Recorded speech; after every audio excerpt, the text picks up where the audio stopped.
आता जे सोशल मीडियावर जास्त व्हायरल आणि चालू असणारं जे कॅप्टन खरातचं प्रकरण आहे, ते तुम्हाला माहिती आहे का? ज्यांच्या बायका आतमध्ये गेल्या आणि नवरे बाहेर बसले ना ऑफिसच्या, तेवढे सगळे नवरे आता कोमात आहेत बरं का. की बाबा आपल्या बी बायकोसोबत हेच प्रकार झालेले असतील का? आणि मी तर म्हणते काही नवरे तर बायकोला हातावाल्या फोकानं सोलत असतील. खरं सांग तुझ्या बरोबर बी खरात नाही हेच केलंय का?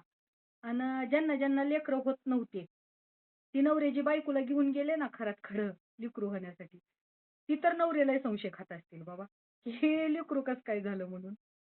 तुझ्याबरोबर बी हाच प्रकार झाला का म्हणून. आणि मला एक कळत नाही, आता सोशल मीडियावर पीडित महिलेनं अशी तक्रार केली, पीडित महिलेनं हे झालं. पण मला नाही वाटत, की एकटा खरातच दोषी आहे ह्याच्यात. ज्या पीडित महिलेनं तक्रार केली ना आत्ता सध्या, ती महिला पण तेवढीच दोषी आहे. कारण सांगू? तर त्या महिलेनं तक्रारीमध्ये असं लिहिलेलं आहे, की म्हणे तिचं लग्न होत नव्हतं पहिलं. लग्न होत नव्हतं. तिच्या दाजीला कुणीतरी सांगितलं, की असा बाबा आहे आणि तिथं तिला घेऊन जावा. त्या बाबाचा खूप गुण येतो. मग त्या दाजीनं त्या बाबाकडे घेऊन गेला. आता त्या बाबाकडे घेऊन गेल्यानंतर त्या बाबानं पहिलं काय धागे-दोरे दिले वाटतंय. मग ती गळ्यात बांधले तिनं. गळ्यात बांधल्यावर कावळा उडायला आणि फटा मोडायला गाठ पडली. आता ह्यांना खरं वाटलं, की बाबा त्या बाबाकडे जाऊन आलं, की हिचं लग्न जमलं. लग्न जमल्यानंतर काही दिवसानं तिनं ती गळ्यातला धागा काढून ठेवला. धागा काढून ठेवला, की हिचं लग्न मोडलं. आता लग्न मोडल्यानंतर मग परत ही त्याच्याकडे गेले बाबाकडे. ह्यांना वाटलं, की बाबा त्यामुळेच लग्न मोडलं, त्या बाबाचा धागा काढला होता म्हणून. मग ते परत त्या बाबाकडे गेले, तर त्या बाबानं विचारलं, की तुमच्याकडून काही चुकलंय का? त्यावेळेला ह्यांनी सांगितलं, की धागा काढून ठेवला होता. म्हणले मग त्यामुळेच कोप झाला म्हणले देवाचा. त्यामुळे हिचं लग्न मोडलं. मग परत आणि मग हिचं लग्न जमलं वाटतंय. लग्न जमलेच परत त्या बाबाकडे गेले, लग्न जमलं हां, ही. मग काहीतरी पैसे वगैरे घेतले, तिला अंगठी वगैरे दिली. मग लग्न झालं. आता लग्न झाल्यावर पण पुढच्या विधी काय ते नवऱ्यानं चांगलं नांदवावं, काय जे प्रकार असतील ते असतील, म्हणून परत हिच्या बाबाकडे गेले. आता परत बाबाकडे गेल्यानंतर मला सांगा, आता बाबा हिच्याबरोबर ती सगळं कार्य करत होता. आता नुसतं कार्य नाही, तर ती काही पूर्ण व्हिडिओ आलेत सोशल मीडियावर. आता ती व्हिडिओ सोशल मीडियावर टाकणाऱ्याला पण लाज नाही वाटलेली, की बाबा एखादी महिला आहे, जी काही व्हिडिओ आहे ते आपण पोलिस स्टेशनला द्यायला पाहिजे होता. पोलिसांना चेहरे ती गुपित ठेवतात. पण ह्यानी डायरेक्ट ती सगळं. पण खरात बाबा, आता मी का म्हणले, की ही महिला बी तेवढीच दोषी आहे. पहिल्या स्टार्टिंगला गेल्यानंतर त्या खरात बाबाने हिच्याबरोबर चुकीचं कार्य केलं. आता कानात किती बी म्हणू द्या ना, की तू माझा कृष्ण काय मी तुझा कृष्ण आहे आणि तू माझी राधा आहे. पण पुढचं कार्य जी व्हिडिओमध्ये खरात बाबानं म्हणजे तिला बळजबरी केलेली नाही दिसत. तिनं स्वतःहून खाली बसलेली दिसती. सगळं म्हणजे सगळं कार्य पुढचं. तिनं त्याच्यात तिचंही तितकंच सहमत असल्यासारखं त्या व्हिडिओमध्ये दिसतंय. आता तिनं ती तक्रार का केली, कसं केली, काय नाही. पण एकदा जर त्या खरात बाबानं हिच्यावर बलात्कार केलता, तर मग दुसऱ्या वेळेस तिनं स्वतः संमतीनं तुझा नवरा मरल अन् कोप होईल अन् अमकं होईल, त्या बाबानं काही जरी सांगितलं, तरी दुसऱ्या वेळेस तिनं स्वतःहून कशाला जायचं त्याच्या ऑफिसमध्ये?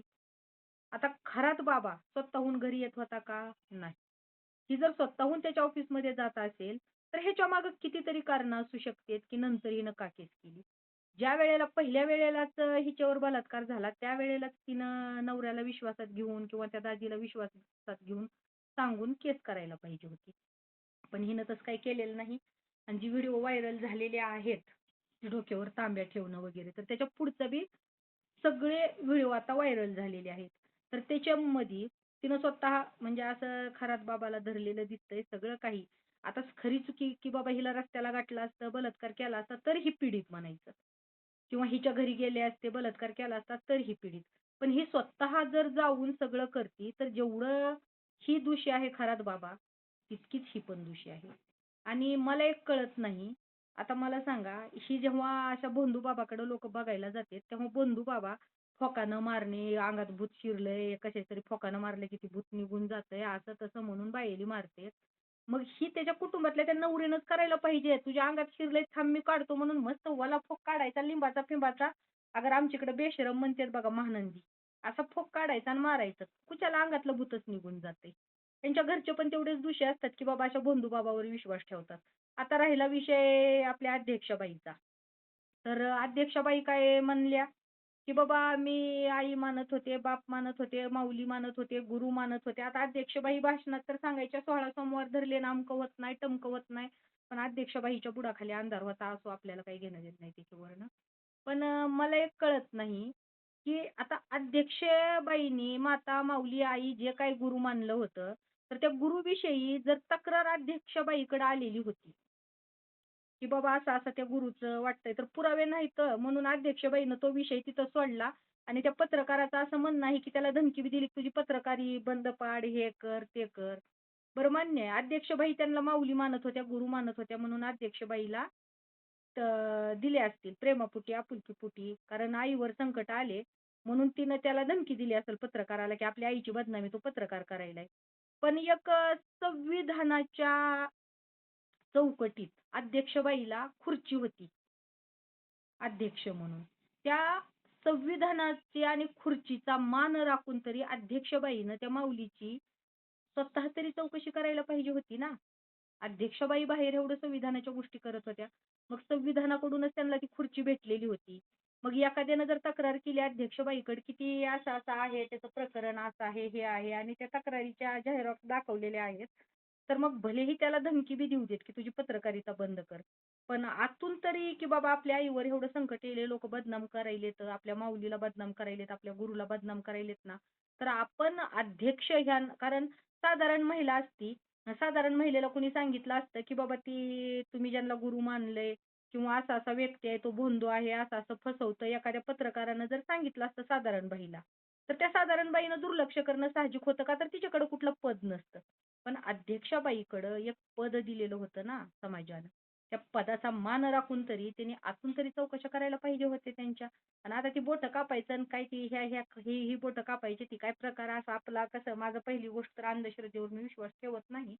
आता ते कितीपत खरं आणि कितीपत खोटं देवालाच माहिती. आणि ज्यांनी केलं त्यांनाच माहिती.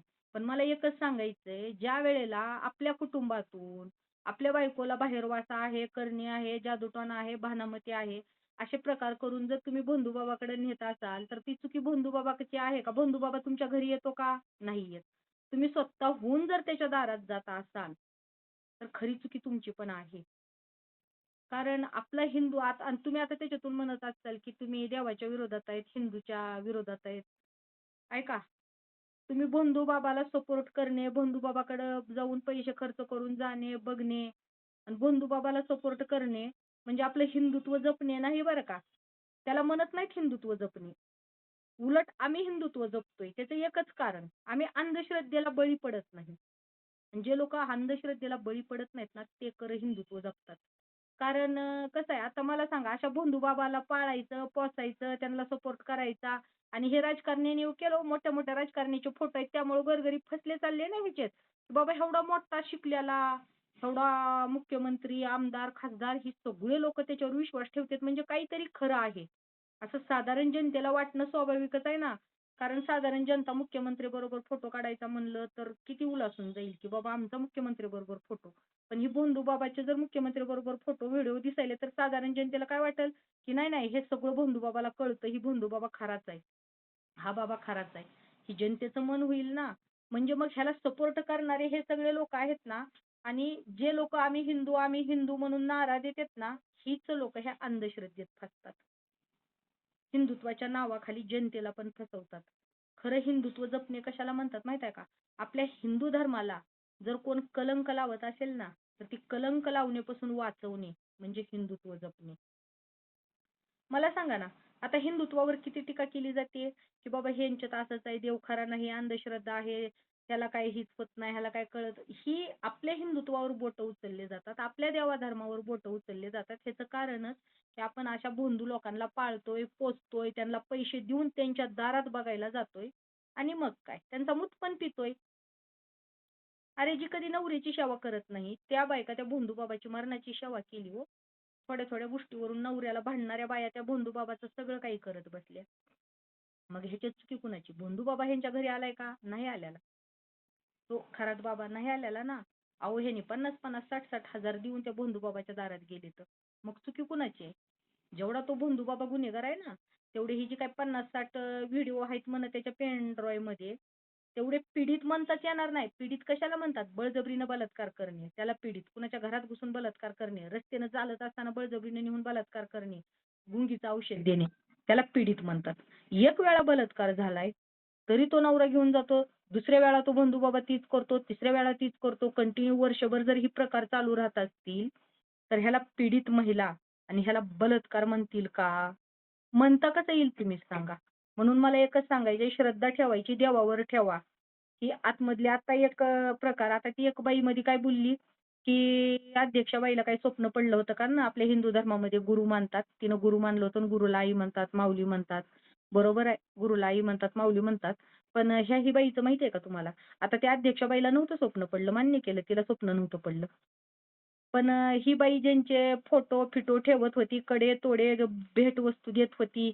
माझा खूप विश्वास आहे. मी त्यांना गुरु मानलंय म्हणून ज्यांना सारखंच भेटत होती ना, त्यांचं आम्ही पाठीमागचं बॅकग्राऊंड माझ्याकडे काही लिंक आलत्या.